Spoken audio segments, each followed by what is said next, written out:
Hey guys, so today I'm going through a weekly makeup bag.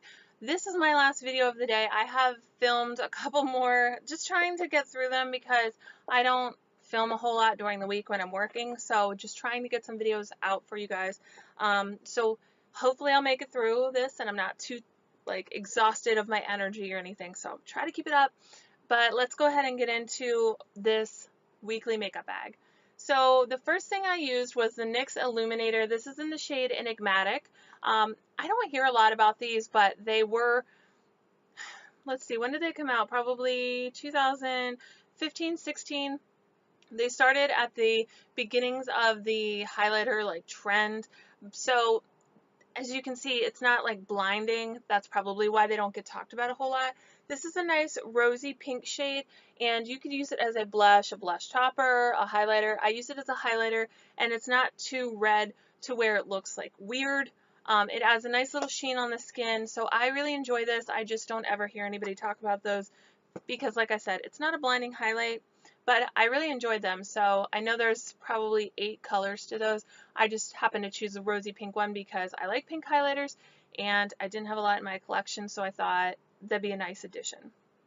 I use this ColourPop Birthday Boy Super Shock Shadow. This is really, really pretty. It is a brown with kind of pink and maybe purple glitters in it, so it kind of is a duochrome shade, and it's so pretty on the eyes. It just catches the light and draws that color in. I used this in a look recently and got a lot of compliments. I just really enjoyed the way my eyes looked. It was so pretty, and it's nice because you can kind of create a smoky eye with it, but it's not too dark and smoky. It's just nice right there in the middle.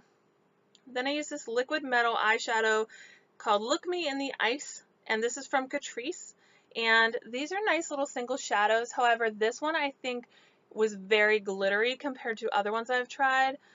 So this is one that I probably use more as an accent color. Use it in a spotlight eye or in the corner of your eye. Maybe not all over because there was a decent amount of fallout from this. It was nice. It's nothing that I need to move out of my collection, but it just wasn't something that I gravitate towards at the same time.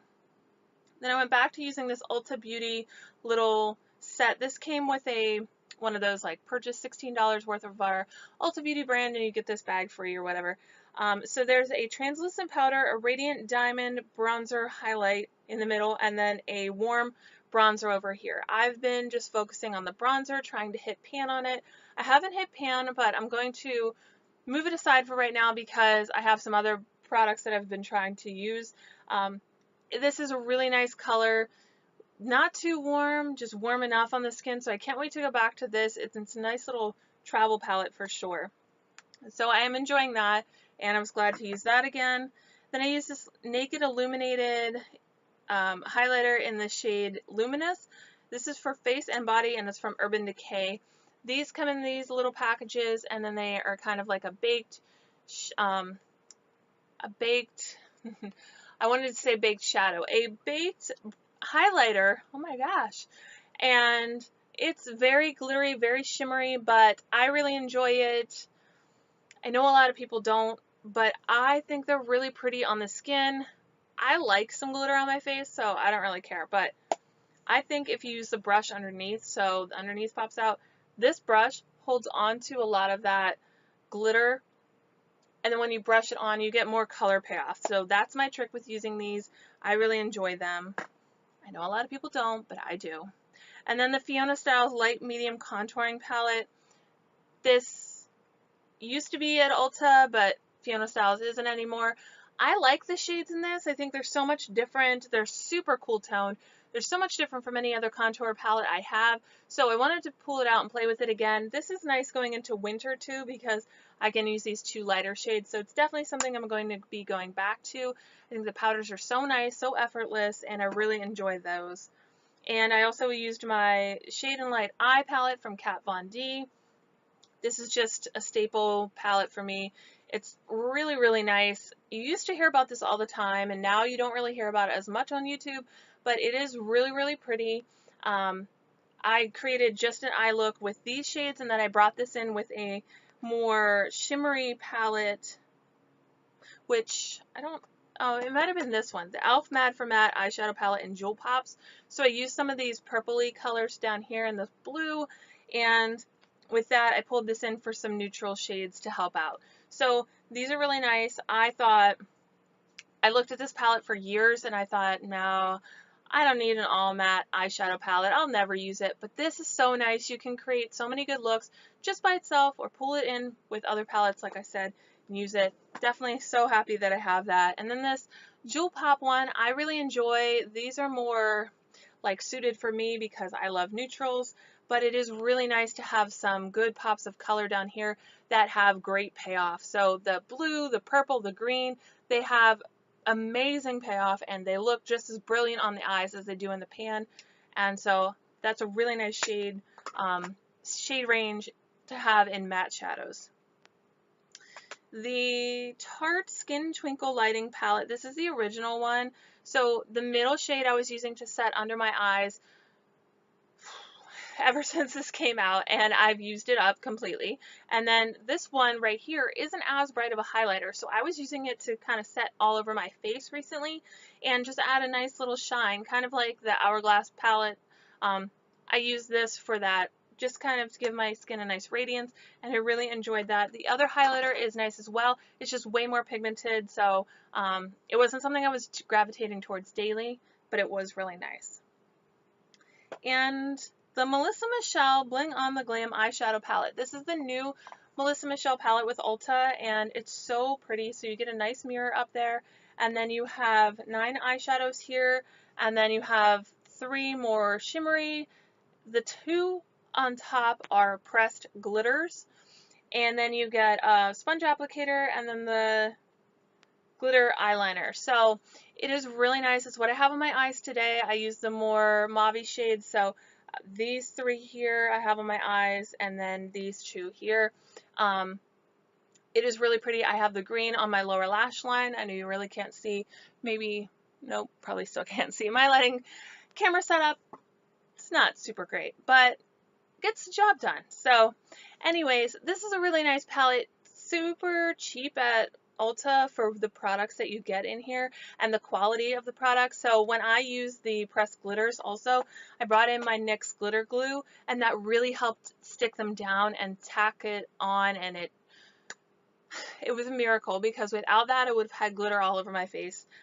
She says you don't need a glitter glue, and you probably don't need it, but I thought it definitely helped. So I'm enjoying this palette as well.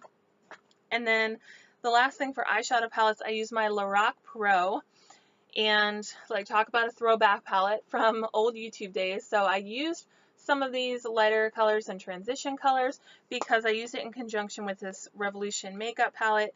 This was the No Photos Please eyeshadow palette, and it has a lot of dark shades, so I needed some more neutral shades to kind of balance it out. These are very shimmery. There's no shades in here that aren't shimmery, so it is really, really pretty, but it is very pigmented, and you need some mattes to work with it, in my opinion. So that's where I went in and pulled some of these. So these 2 together were really nice.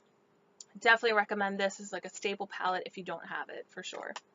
And then the last thing I have is the Too Faced Natural Face Palette. I really enjoy this. I think it's so beautiful, first of all. And then second of all, the products that you get inside are great. So you have 2 highlighters, 2 blush, 2 bronzers.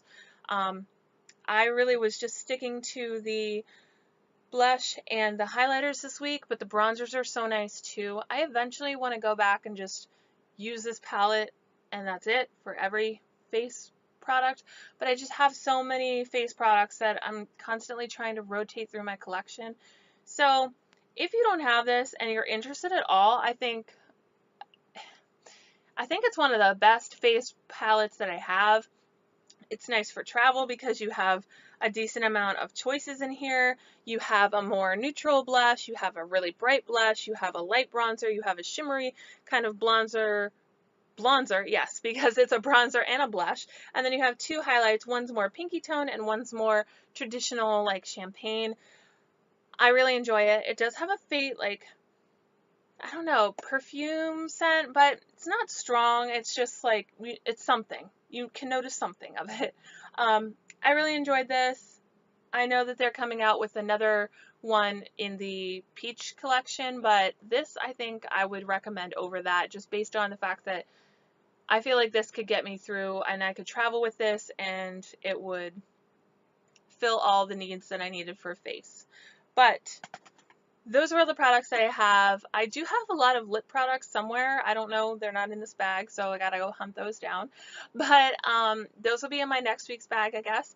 And I hope you guys enjoy this video. Let me know what you've been using the past week or so, and I will talk to you guys soon. Bye.